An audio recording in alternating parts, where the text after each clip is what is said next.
Ayan ang recipe natin ngayong araw na to. Pork adobo sa Sprite with patatas. Tara, kain po tayo.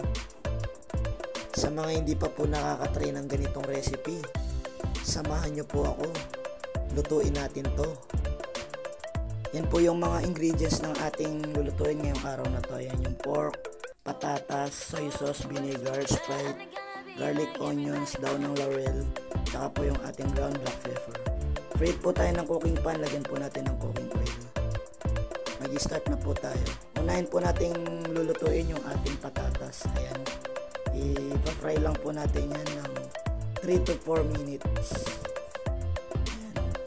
Pag nag golden brown na po yan, indicated na luto na po yan. Isa-set aside na po natin yan. Magigisa na po tayo. Diyan na din po tayo magigisa sa pinaglutuan ng ating patatas. Lalagay na po natin yung ating garlic. Then after ng garlic, susunod na natin yung ating onions. Kasama na yung ating chili. Para may anghang yung ating adobo. Ayan. Gisa-gisahin lang po natin yan hanggang maging translucent yung ating onions. Then, pwede na nating ilagay yung ating pork. Gigisahin na po natin yung ating pork. In 3 to 5 minutes, gisa-gisahin lang po natin yung ating pork. Then, maglalagay na po tayo ng dahon ng laurel, pampabango at pampalasa. Then, yung ating black pepper, yung buo, tsaka po yung ground black pepper, yung durog naman. Then, halu-haluin na lang po natin yan hanggang magsama-sama na po yung mga ingredients. Then after that, pwede na po tayong maglagay ng konting vinegar, konti lang po. Kasi naghahalo po tayo ng Sprite. Ayan. Then ihahalo na po natin yung ating Sprite. Yan po yung papalambot sa ating pork. Tatakpan po natin yan hanggang kumulo. 10 to 15 minutes natin pakukuluin yan. Check po natin kung marami pa po yung kanyang sabaw. Then pag medyo marami pa yan, tatakpan po natin ulit hanggang kainin po ng pork yung Sprite na nilagay natin. Ayan, konti na lang po yung sabaw.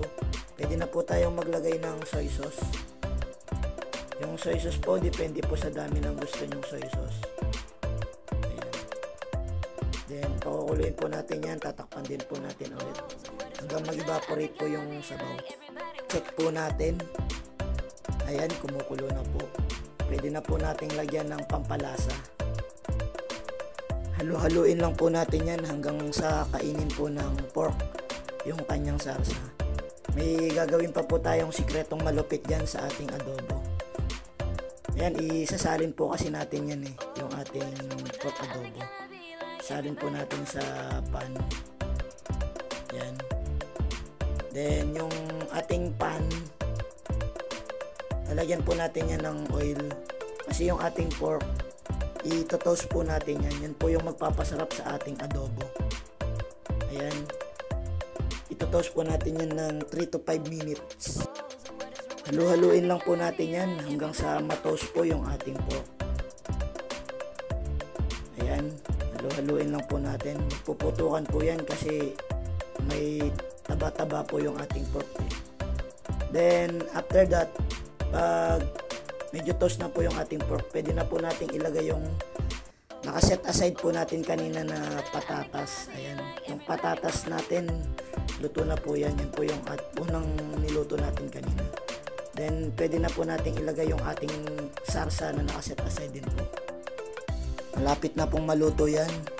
Halu-haluin na lang po natin yan hanggang sa matuyo. Pag natuyo na po yan, indicated na okay na po yung ating pork adobo sa Sprite with patatas. Sa mga hindi pa po nakakatry ng ganitong recipe, kung nasundan nyo po yung aking pagluluto, pwede nyo pong gayahin. Done na po yung ating pork adobo sa Sprite with patatas. Ready to serve while it's hot. Kain na po tayo. Try nyo rin po ang recipe na to. Hindi po kayo magsisisi sa sarap. Salamat po sa panonood. Please like and subscribe. Bye!